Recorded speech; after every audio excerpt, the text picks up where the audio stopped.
What is up, guys? This is another video of Paper Shops coming at you with the second movie review of this week.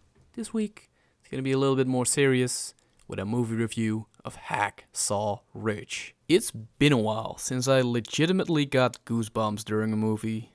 Sometimes it's impossible to get into a certain sad yet beautiful atmosphere of a movie when the director wants you to, because the crowd just does not permit it. They're eating loudly, talking loudly, whatever. But I think Hacksaw Ridge is one of these movies where, regardless of your crowd, there will always be a silent moment where goosebumps will be felt. 'Cause during my watch, everyone, and I mean everyone, was dead silent as the movie credits rolled. Let me tell you why.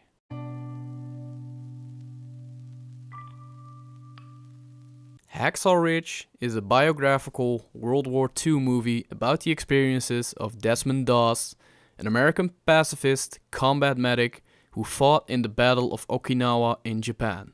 Since Desmond was a Seventh-day Adventist Christian, he refused to carry or use a firearm.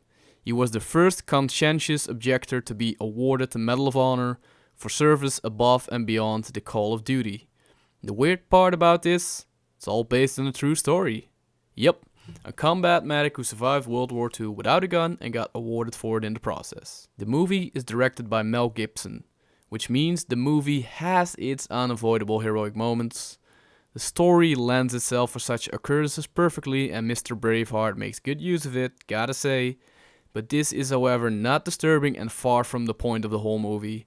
What truly elevates this movie above and beyond most war movies is its focus on Desmond Doss.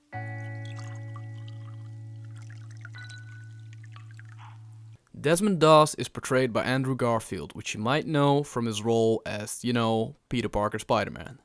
He is somewhat of a doofus to look at and can act really awkwardly from time to time, but he has a heart of gold. Furthermore, Doss has some emotional baggage he carries from his childhood regarding his brother and father, and I won't spoil what exactly, but it ensures Desmond's character is fleshed out perfectly during the movie, and makes his convictions to not kill anybody that much more relatable than simple "my beliefs."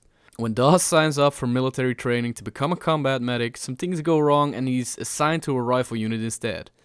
In this unit, he's constantly bullied and tested by his peers who mistake his beliefs for cowardice.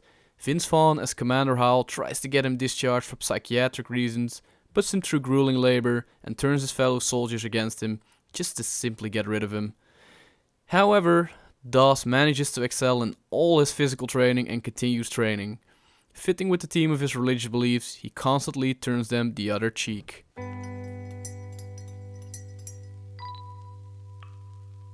At first, it took a while for the fighting to begin, and I wondered if the movie would simply focus more on the things surrounding the battle for Okinawa, all things leading up to it. But boy was I wrong. The moment Doss and his squad arrive at Hacksaw Ridge, things turn bad real quick. The initial climb looks fine, but as always, an ambush lies waiting for them. The Americans are forced to retreat, yet Doss decides to stay on the ridge. During the night, he does things truly impossible and miraculous. I won't spoil what exactly happens. It's again fitting with the religious themes, and it inspires his squad to fight onwards. In a complete twist of earlier events of bullying, these same American soldiers don't even want to scale the ridge anymore without Doss's blessing. The battle is won, and with one more dramatic scene of Doss's bravery, he's being brought away from the battlefield as all soldiers hail him and look at him as the hero he is. This is the moment where you can finally catch your breath, and where the entire cinema where I went quiet. As you take in everything you just saw, and you're just wondering, surely this can't all be real, right?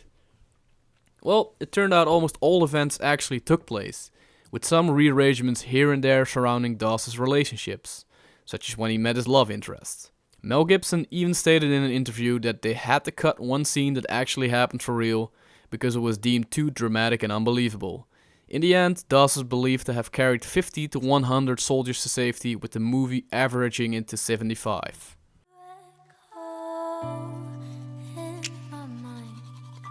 So far, we've looked at the original religious themes which flesh out Doss's character, the amazing way the movie builds up to the intense action on the battlefield, and the way these two narratives combine as Doss shows his true courage despite the gritty horror of war. But there's one more thing this movie has as well. Engaging and human characters. From his love interest, who comes to visit him during training because he has a hunch something is wrong, to his father who's completely haunted by his past, they all carry something distinctly human: emotion. My absolute two favorites were the initial bully characters, which included the big bulky soldier who's an asshole to everyone and the bully commander. Both of these characters are at first oblivious to Dawes' beliefs and simply see him as a coward. But whatever they do, Dawes does not budge.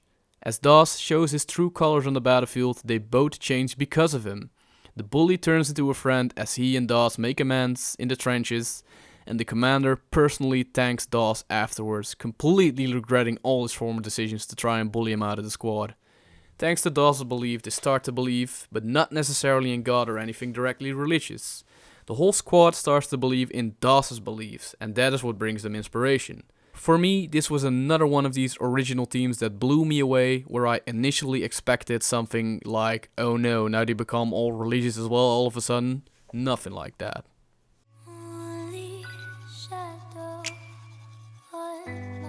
Overall, I had zero expectations for this movie. I've seen Braveheart, The Passion of the Christ, both great movies, but movies with great heroism and martyrdom nonetheless, something Mel Gibson seems to love.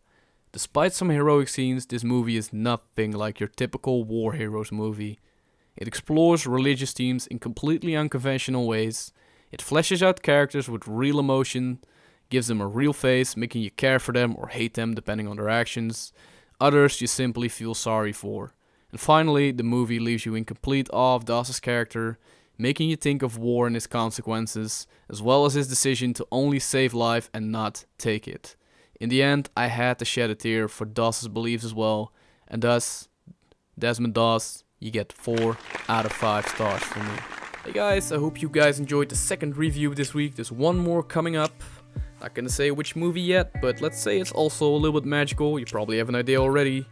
If you liked this video, don't forget to hit the thumbs up. If you really liked it and you're here for the first time, don't forget to subscribe. My name was Paper Sharps, and I will see you next time. Bye bye.